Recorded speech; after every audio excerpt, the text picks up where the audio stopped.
Hi there, I'm Eric Wordweaver Sjerven, Gothi of the Ridgar folk here in East Texas. This is the Raven's Call. I'd like to welcome you to the show. This is where I ramble on about different heathen-related subjects. And this is the fourth in the series on the soul complex. We've previously touched on the mental aspects of the soul, the spiritual aspects, the physical aspect, and now we will touch on what I call the Orlog aspect. This is not an official title for the soul areas. This is just how I choose to divide it, for lack of a better term. Now, as I've said before, this is simply how I see the soul complex. Please get out there, do your own research, look into it, see how you feel about it. Do not take this as, hard set in stone. This is the way that it is. I'm not one of those "you're doing it wrong" guys, all right? I'm one of those that's like, take all the information you can and then figure it out for yourself. So I'm just kind of seeding the waters for a little bit and getting people to think a little bit on the soul complex and why it's important to heathen. So, Orlog. Now, Orlog itself is part of weird. It is the summation of all inherited luck and weird that coalesces into our current lives. Essentially, in the tapestry of our lives, the starting point in the tapestry of history where our story begins and we take action, everything before that is Orlog. The actions of all of our ancestors, the circumstances that befell them, the choices that they made, the positive, the negative, the luck that they've gained to pass on in the family. All of these things sum up in Orlog. It is the inherited luck and weird that comes before our now. Okay, everything that we do gets seeded into Orlog and passed on into future generations. So this is why I call this particular section Orlog, because Orlog is a part of it. Orlog is the whole of the soul is influenced by Orlog, by our particular Orlog. And of course, Orlog translates to the primal layer, the first layer put down in the well, the primal law, that which is set in stone before us and cannot be changed. Our history, for lack of a better term. This section touches on several different aspects of the soul complex that are inherited by nature or have some kind of inherited element to them. So this is gets a little abstract, so stick with me on this one, okay? The first area that we're going to talk about within the Orlog section is luck. Now, this is luck with a capital L. This is heathen luck. This is not the mere happenstance that it has come to be known as in Western society today. This is not simply good luck at, say, the boats, at shooting craps or playing cards, things like that. This is not the gambler's luck. This is not dumb luck. This is luck. This is a store of psychic energy and psychic and spiritual energy that is tied to the soul and travels with the soul. Luck is inherited through the Orlog. We'll touch a little bit on exactly how here in a little bit. But once we've inherited that luck, we then increase or decrease that store of luck through our actions and deeds. Good, right deeds in life will help to build that luck. Bad deeds, misdeeds, things that damage our standing in society, whether or not people trust us, things like that have a negative impact on our luck as a whole. Luck is very much cause and effect. It is when you do good things and you have a strong store of this psychic, spiritual energy, this luck built up within you, within your spirit, within your soul, then good things tend to happen. When you engage in a venture, because you've made good choices before, you're more likely to succeed in this particular venture. You're more likely to know the things you need to know. You're more likely to look for the things that you need to look for. You're also more likely to have the help and assistance of other people to bring this venture into fruition and be successful in what you do. Luck can, like I said, it is inherited through the Orlog. You can inherit a good store of luck, which means that you will start off in life at a good point, and then you can build on that by doing good things, and then you can also squander it by doing foolish things. Now, someone who has inherited a good standing in life, good social status from their parents, maybe they were born with money, maybe they were born into a high standing in society, things like this, family, business, all of that. they can squander all of that by not paying attention to the things that matter and negligently letting those things go without actively feeding and building them. And then their luck diminishes as a result until they may have nothing left. Similarly, you can take those things and build them to heights that were previously unthought of, simply because you're building on the shoulders of giants, as it were. You're building on the luck that you inherited through your Orlog from your family. Now, similarly, you can start off with bad luck, a poor store of luck, because it was squandered in previous generations, and the end result, the cause and effect, is that you do not have that store of luck in and of yourself. And then through your actions, you begin to either battle that and try to build up that store of luck, counteracting the negative luck that you have inherited, or you can, further squander it and just watch it get even worse. So luck is a complex thing. It's not something that I can simply break down in just a couple of minutes on a particular video. I could ramble on for quite some time about luck, but it is still a very important part of the soul complex. It impacts how our weird plays out based on where our Orlog comes from. So luck is something that we constantly are mindful of. It's also not just tied to a specific individual. There's the luck of the family, the clan, that everything that comes before your Orlog that you've inherited and you're gifted with at the beginning of your life and then is built on or degraded throughout your life by your actions, that is one form of luck. There's also a tribal luck that tends to follow family units, clans, tribes, and this tribal luck seats within a patriarch or a matriarch and can be doled out to help build the luck of the tribe. And essentially, like within modern context, when the members of a tribe do good things and they build their store of luck, the portion of their luck that feeds the tribal luck makes the luck of the tribe stronger. And then that luck can be shared out amongst the tribe when somebody needs just a little extra oomph on something. So this, again, a complex discussion topic that we'll come back to in some detail in future videos. But that is an introduction, a very, very short, very, very rudimentary primer on luck. I know I've skipped over some things, guys, especially y'all that know your stuff and have been around a while. It's a primer, okay? Roll with me on this one. Now, continuing on the concept of luck, let's talk about the fylgje. All right, the fylgje is a separate soul that is tied to our soul complex. This is a companion that walks alongside us. It's frequently represented in some kind of animal form, and often I have seen in some instances, at least, where it's listed as being of an opposite gender to the individual. I'm not sure that that's so much a thing. I've seen it a couple of times. I don't put a whole lot of stock into it because the fylgje itself, being a spiritual soul, is not necessarily tied to gender necessarily the way that the physical body is. So I think it's more about the nature of the energies tied to said fylgje, said soul. And so the fylgje is an animal spirit that is tied specifically to our family line. This is something that's passed down between you and your ancestors and others in your line. It's one entity. There are likely very many that follow along a family line, but this is the one that accompanies you, and it walks alongside you, and its job is to dole out the luck that you've inherited from your Orlog.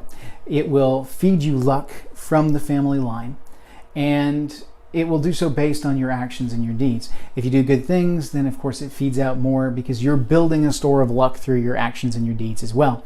Now, if you become a drain on the family luck line, the fylgje itself can diminish the amount of luck that you pull from the line to keep you from bleeding the well dry. Similarly, the fylgje can be so disgusted with your negative actions that it can cut you off entirely and abandon you. At that point in time, you are completely devoid of your inherited luck, and life becomes extremely difficult.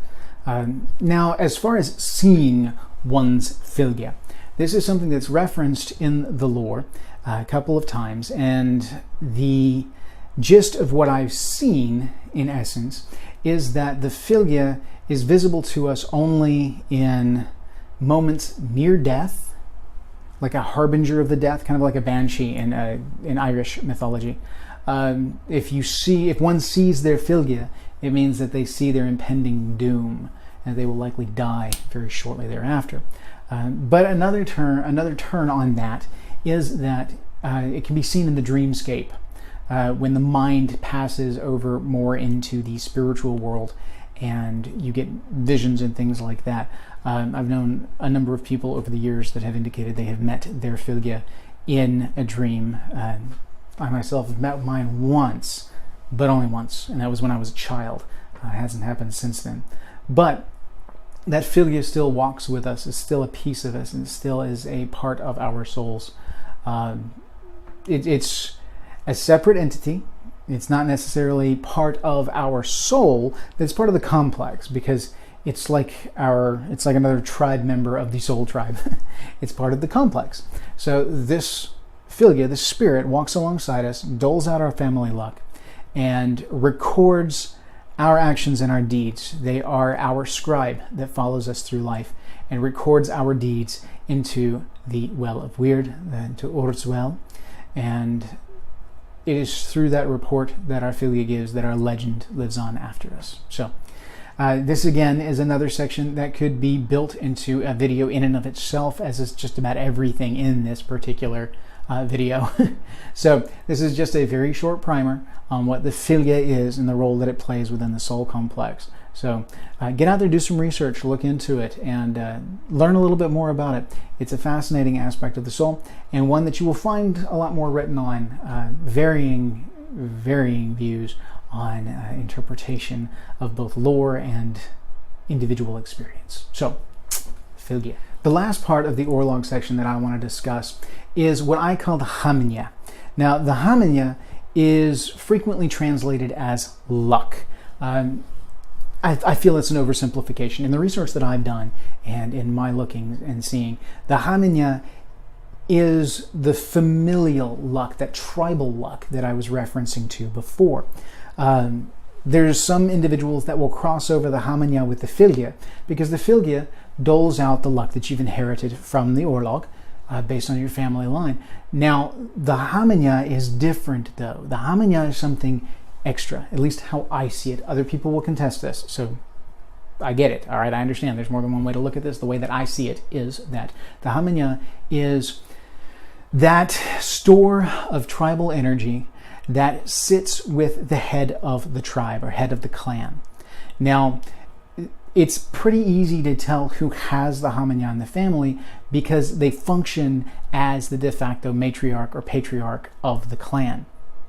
Now, when he was still alive, my grandfather, Oscar, was undoubtedly the holder of the hamnya for our family, because he was the one that kept the family together. Everything centered around him, and he was naturally the patriarch of the clan. Since his death, it has moved on. And this is a key point on the hamnya. Not everybody necessarily inherits this part of the soul complex. In the lore, it mentions in some of the Eddas and sagas that, I think the sagas specifically, that the hamnya is frequently represented as a warrior woman, something akin to what we know of as the image of Valkyrie, passed on and influenced by media and opera and everything else over the ages. But this armor-clad warrior woman, larger than life, and she is the holder of the family luck, the holder of the tribal luck specifically, because it's greater than just one family. It's the tribe, it's the clans together, all brought into one. Now, she, upon the death or the stepping down of a patriarch or matriarch, will then take that store of luck and she will present herself to the gaining head of the clan, head of the tribe, and they will then step up into that role of matriarch, patriarch. It is represented in the writings as something of a vision of this grand woman. And interestingly enough, she can be accepted or turned away based on what I've read. There are instances in the writings wherein an individual is said to have turned away the hamnya because he did not want the mantle of leadership for his tribe. And either he didn't feel he was worthy, or he just didn't want that. And so as a result, she turned from him and went to another individual whose role it would then be to lead the tribe.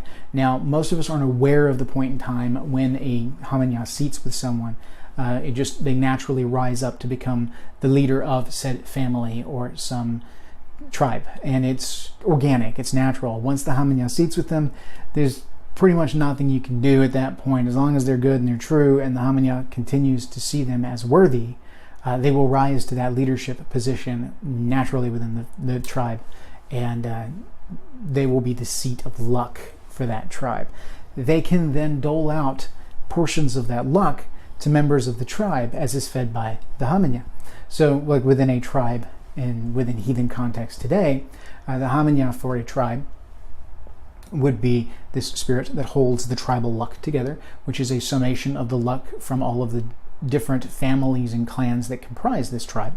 And through the leader of the tribe, through the matriarch or patriarch, they would dole this out, and then that could be shared with these other individuals to go with the luck of the tribe, to give them an extra little oomph in what they need to do, because the tribe itself survives beyond the individual.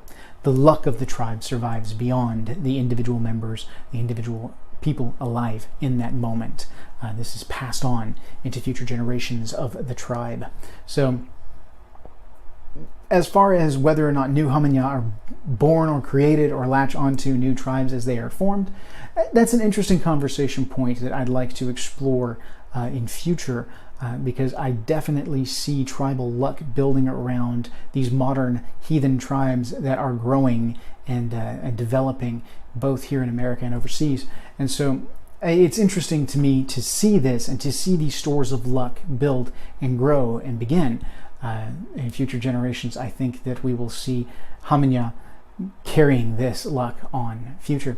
Now, I have an interesting theory that the Hamanya is somehow tied to the D-seer of a family line, the matriarchal mothers of the line, and that it is that the soul aspect that passes that on is from that mothering, the mothers of the line that pass it on and guard it and keep it safe, because they are guarding it, they're keeping it safe. That's the warrior woman aspect of it, is that they are the sentry, the guard that watches over the luck and prevents it from being squandered and prevents it from being poisoned.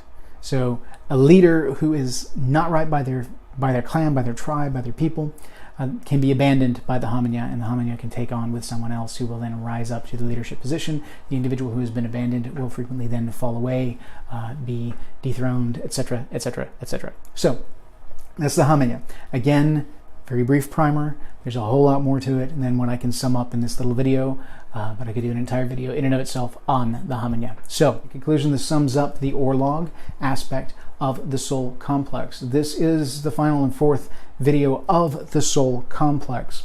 Now, I will do future videos on how the soul interacts with the body, etc., etc., etc., and some applications in ritual.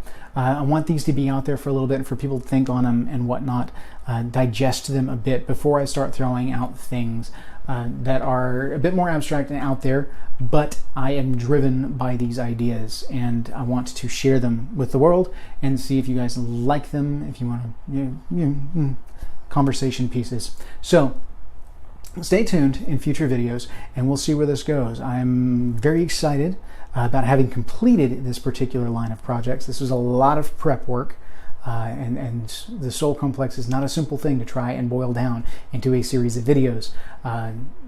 It's far more complex than can be summed up in a simple video, hence why there's 4 of these bad boys, and none of them are particularly short. So, viewed all together, this thing is over an hour long. So, this is my primer on the heathen soul complex. Again, to sum up, we've got the mental aspects, the spiritual aspects, the physical aspect, and the Orlog aspect of the soul that all come together to create one complex of soul elements that comprise us here and now. The way this plays out is that all of these different pieces come together in the here and now to make us who we are.